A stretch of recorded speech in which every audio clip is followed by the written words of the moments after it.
Ever wondered what happens behind the scenes to ensure the safety and quality of the products you use every day? Lab Talk is your portal into the fascinating world of analytical testing, brought to you by Analytical Resource Labs. We're a team of passionate scientists dedicated to demystifying the science behind lab partnerships and empowering you with valuable scientific insights. So grab your lab coat and join us on this exciting journey of scientific discovery. In this podcast, we'll be diving deep into the hidden complexities and fascinating applications of various scientific testing methods, the importance of building strong lab partnerships and how they can empower your success, and real-world stories and practical advice from industry experts and scientists. We're your hosts, Jeremy Lewis and Christopher Lowe. Welcome to Lab Talk, where science meets conversation.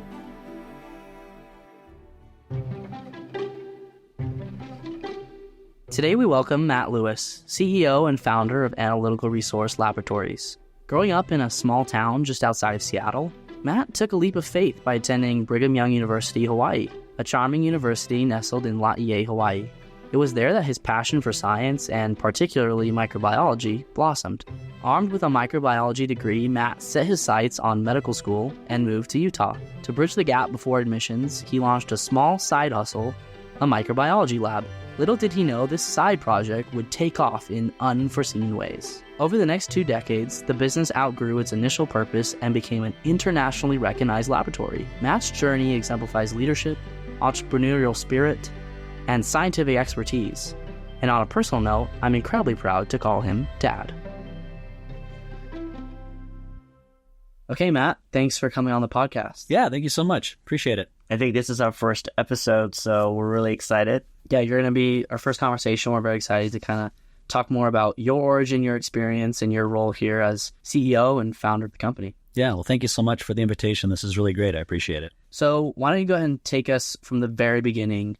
Yeah, the very beginning. Well, let's see. So my wife and I were in college, and I had just graduated with my bachelor's degree, and she had just barely started her degree in law school. So she was going to law school, and I was working for a company that manufactured liquid nutritional supplements, and I was their quality assurance manager. And every day we were packaging up samples, we were sending those out, doing the testing to a third-party lab. And I thought to myself, this is something that I know how to do. This is exactly what I studied college, and I had a real interest in it. And so I approached the owner of the company that I was working for, and I said, hey, I'd love to maybe build a little lab and do this testing for you and kind of moonlight and do this on the side. Is that something you'd be interested in doing? And he was great. He was great to work with. And he says, absolutely. If you can put together a lab, we can make that happen. What I did is for the next 2 months, everything that we didn't spend from our paycheck on rent and food, I was buying laboratory equipment, used stuff. I was trying to find this really good quality, high quality used laboratory equipment. And after a couple of months, I had accumulated everything that I needed. One of my buddies caught wind of what I was doing, and he said, hey, we actually have an extra space, lab space in our facility if you're interested. And I jumped on that. I thought that was just a really great blessing. And so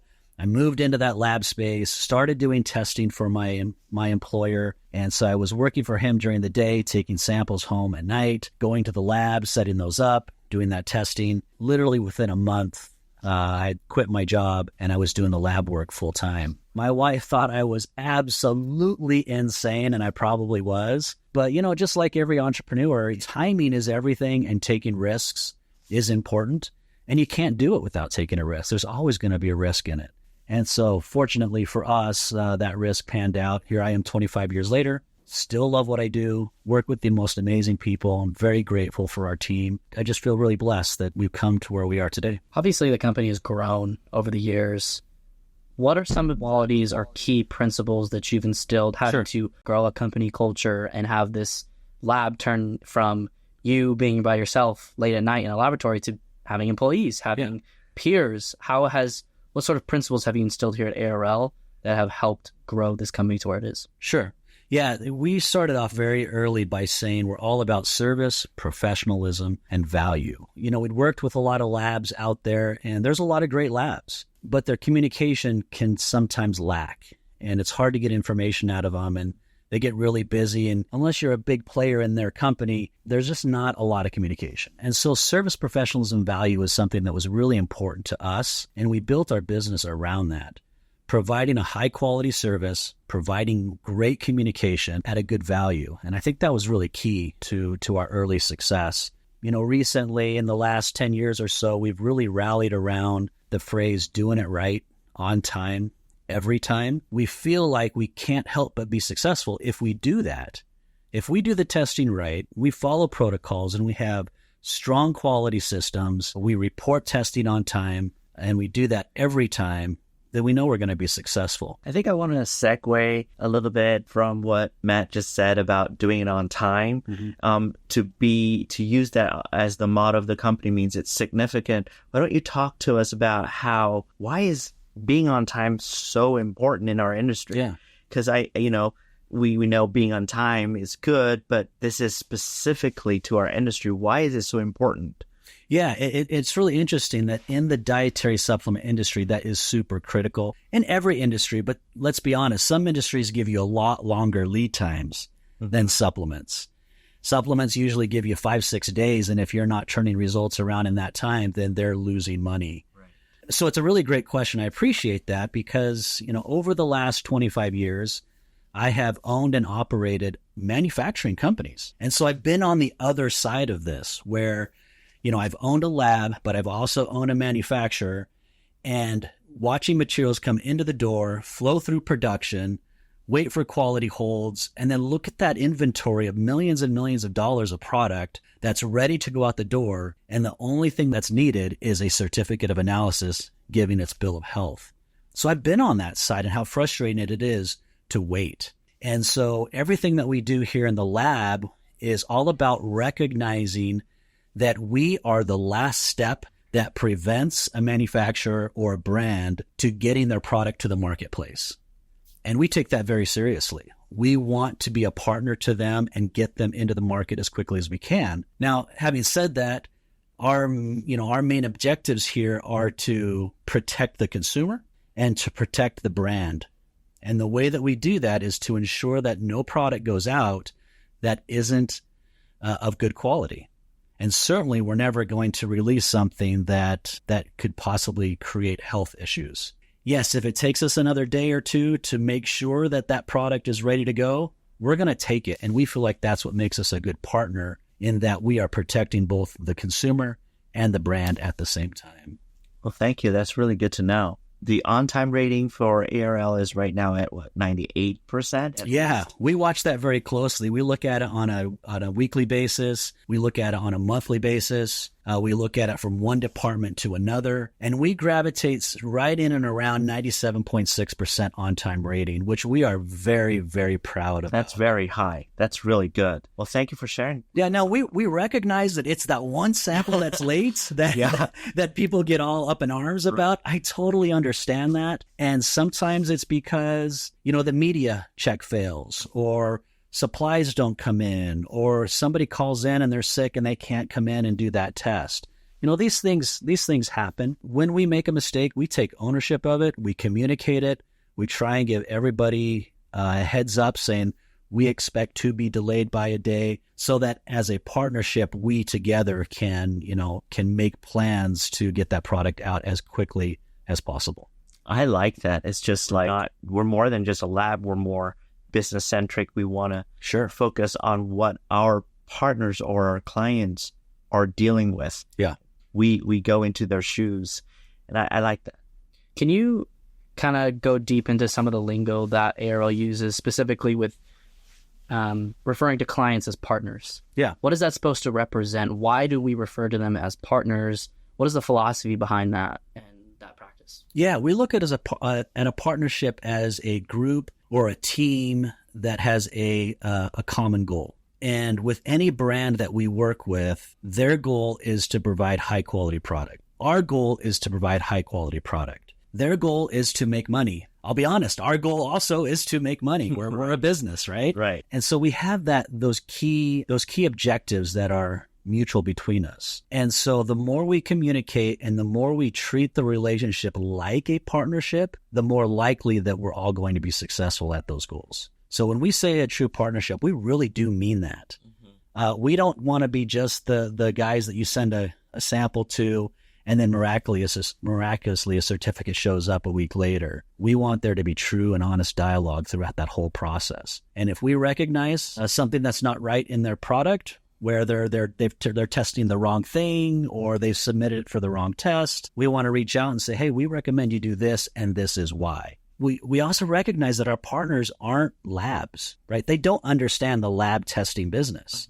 They don't need to. That's why we're there locking arm in arm with them. What has the process been like growing the company, bringing on new people into the company, building this culture? What do you look for when you're asking someone to come be a part of the ARL team from the beginning when you were small to now? What are you looking for as far as ARL team members? Right. Great question. So, when we get resumes for particular jobs that are open, obviously we review those to see if they have the right education, the right credentials, the right experience to fulfill the job. But when we interview, we've already determined that they have that experience. We interview to see what kind of a person they are. Are they service-oriented? What have they done in their lives that serves others? Are they a team player, or are they only looking out for themselves? So we hire handpicked individuals that we feel are really good at the core and really want to be a good person, because that's something we can't teach.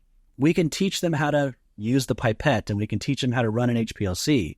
We can teach them how to do dilutions and sample prep and all that. That we can all teach. It's how to teach somebody to care about their work. You just can't do it. And we don't want to hire those types of people. And so we feel super, super blessed that right here in Utah, right in the area around Lehigh where we're at, we have several really good universities that prepare the students to come and do the work. And we just have some phenomenal people that care about what they do. That's really good to know that ARL is made out of really amazing people, which leads to my next question. Yeah. There are many labs out there.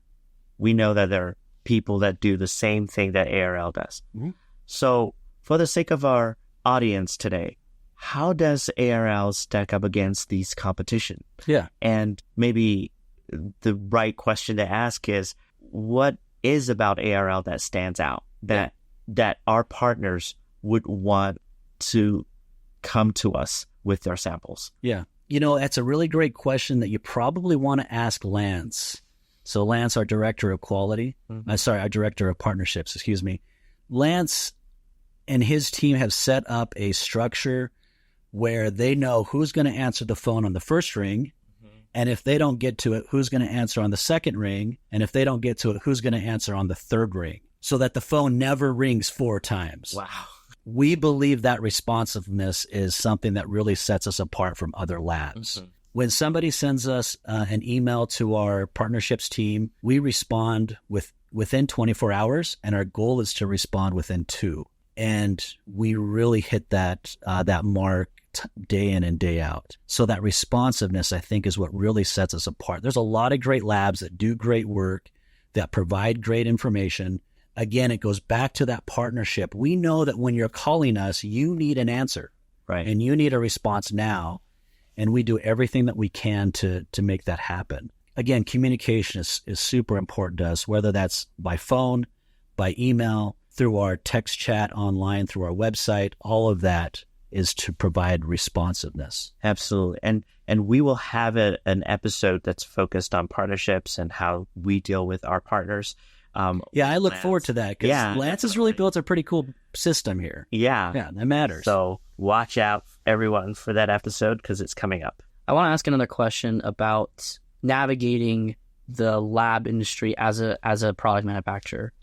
I think it could be confusing when you are starting this new brand, this new product manufacturing company, maybe this new product, and you just don't know what the lab industry is like. Yeah. So what sort of advice would you give these new brands, new product manufacturers, and how can they navigate the lab industry and find a lab that fits for them? What should they look for? Yeah, that's a really great question. And, when we we work a lot with smaller startup brands. And when we ask them how they came across our name, it's all word of mouth. I take a sense of pride in that, honestly.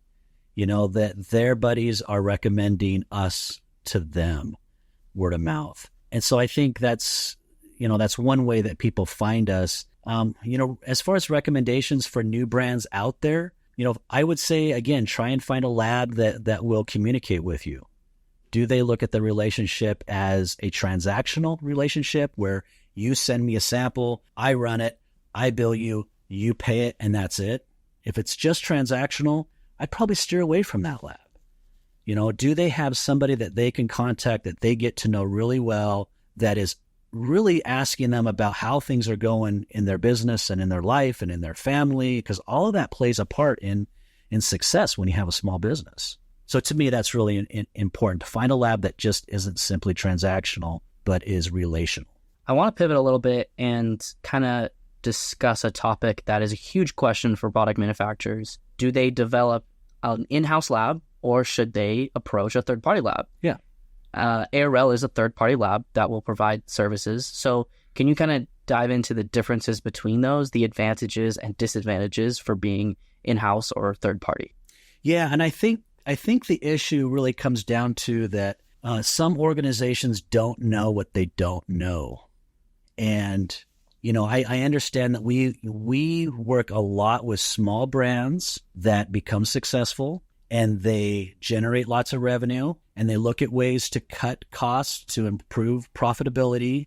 Then they start considering, we could run micro in-house. All we need to do is go down to the university and hire somebody to run micro. And we see that cycle a lot. Unfortunately, you don't know what you don't know. And it's a lot more than just buying a pipette and an incubator and some Petri plates. You have to understand quality systems. You have to go through, what does it cost to do an ISO accreditation? What does it cost to maintain that? What does it cost to hire high quality people and do the training? Those things are very expensive that a lot of companies don't factor into their real costs when they compare the cost of testing with a third party to testing their products in-house. And so I see a lot of companies that go through that cycle where they bring in a particular testing portfolio, and then they realize this isn't as easy as we thought it was going to be. Right. And it really hasn't improved our turnaround times. And then they realize maybe this wasn't a great idea, so they start bringing samples back to us again.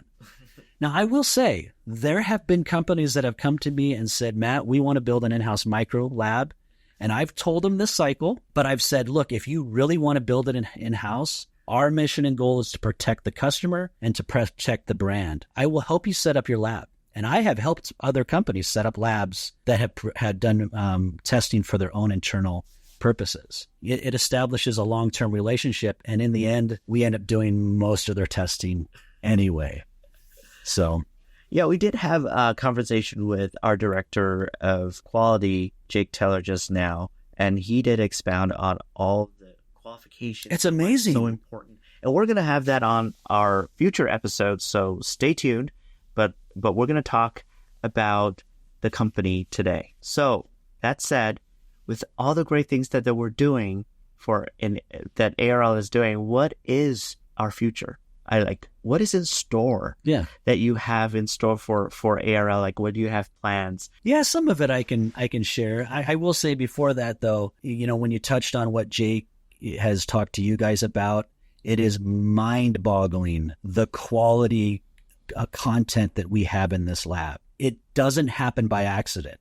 It happens with a lot of blood, sweat, and tears. Yeah. And so that'll be a really great episode. Yeah, I was really enlightened when we talked to him just now. And so we're really excited to share that episode with everyone. So stay tuned. Yeah, that'll be great. So your question was, what's in store for the future? Yeah, what's in store for that? Everybody talks about the same thing. Like, if you're in a company, we want to know, like, oh, wow, this is all the great things that we're doing and all the great things that we're going to be doing. So, this is an exciting thing, I think. Yeah. So share with us some of the great and exciting things in your mind. Yeah. So I can share a few things. We built this lab here in Lehigh, and this is our cream of the crop lab, right?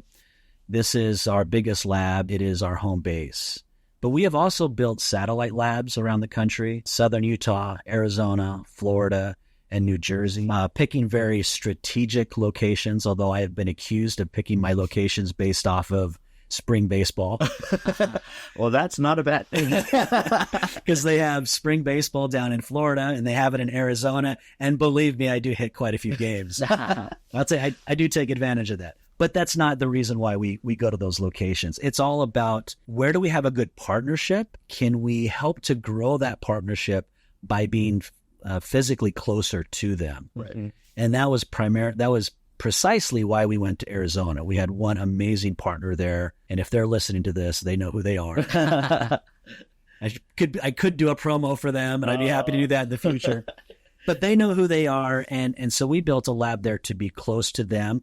And it was all about, how do we cut a day of sample transit out? How do we get their sample moving faster? Same thing with our lab down in southern Utah. And so we look at our opportunities based off of what the relationships that we have. As far as what's coming in the future, we are looking to maximize efficiencies within the lab, the ways that our partners submit samples, the way that samples are received into LIMS. We're looking at the technology that we use. We have an amazing LIMS system that we have homegrown and fully validated here that we feel is the absolute best LIMS out there. And we've looked at ways to improve its efficiency, its speed, so that if we can shave seconds or even a minute off of sample receiving per sample, there's huge improvements to be had there. And so that's a big part of what we do. Again, as far as what's coming down the future, we're constantly expanding what we put on our ISO accreditation, what's on that scope for ISO accreditation. And so we'll continue to look at that. Probably 85% of what we test are dietary supplements, but our lab in New Jersey is a full GMP pharma lab. And we intend to grow that. And we think that there's huge potential